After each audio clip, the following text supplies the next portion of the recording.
ஒரு காலத்தில் பச்சை வயல்கள் சூழ்ந்த ஒரு அழகான கிராமம் இருந்தது. அந்த கிராமத்தின் நடுவே ஒரு வருடம் முழுவதும் வற்றாமல் ஓடிய ஒரு சிறு ஆறு இருந்தது. அந்த ஆற்றின் 2 கரைகளிலும் வாழ்ந்தவர்கள் ஒருவருக்கொருவர் உதவி செய்து அமைதியாக வாழ்ந்து வந்தார்கள். ஆற்றின் இடது பக்கத்தில் பாட்டி செல்வி என்பவர் வாழ்ந்தாள். அவருடைய வயது முதிர்ந்தாலும் கைகள் சுறுசுறுப்பானவை. தினமும் காலையில் வீட்டில் முன் மரத்தடியில் அமர்ந்து அடுப்பில் மனம் வீசும் உணவை சமைப்பாள். யாருக்காவது பசியாக இருந்தால் என் வீட்டு கதவு எப்போதும் திறந்திருக்கும் என்பதே அவள் மந்திரம்.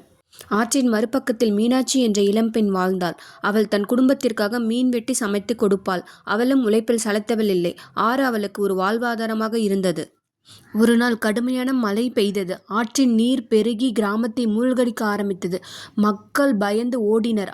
அந்த நேரத்தில் ஆற்றில் நடுவே சிக்கியிருந்த சிறுவனை யாரும் கவனிக்கவில்லை.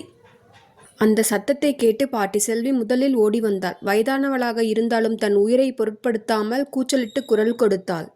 அதை கேட்ட மீனாட்சி உடனே ஓடி வந்தாள். இருவரும் சேர்ந்து ஒரு நீளமான கயிறு கட்டி ஆற்றுக்குள் இறங்கினர். கடும் நீரோட்டத்தையும் மீறி அந்த சிறுவனை காப்பாற்றினர். அந்த குழந்தை உயிரோடு கரை சேர்ந்தது. கிராமமெங்கும் சந்தோஷ சத்தம் கேட்டது. அன்றுதான் எல்லோருக்கும் ஒரு உண்மை புரிந்தது. ஆறு எப்படி 2 கரையாக பிரிஞ்சதோ, வாழ்க்கையை மனிதர்களை பிரிக்கலாம், ஆனால் மனிதநேயம் மட்டும் பிரிக்க முடியாது.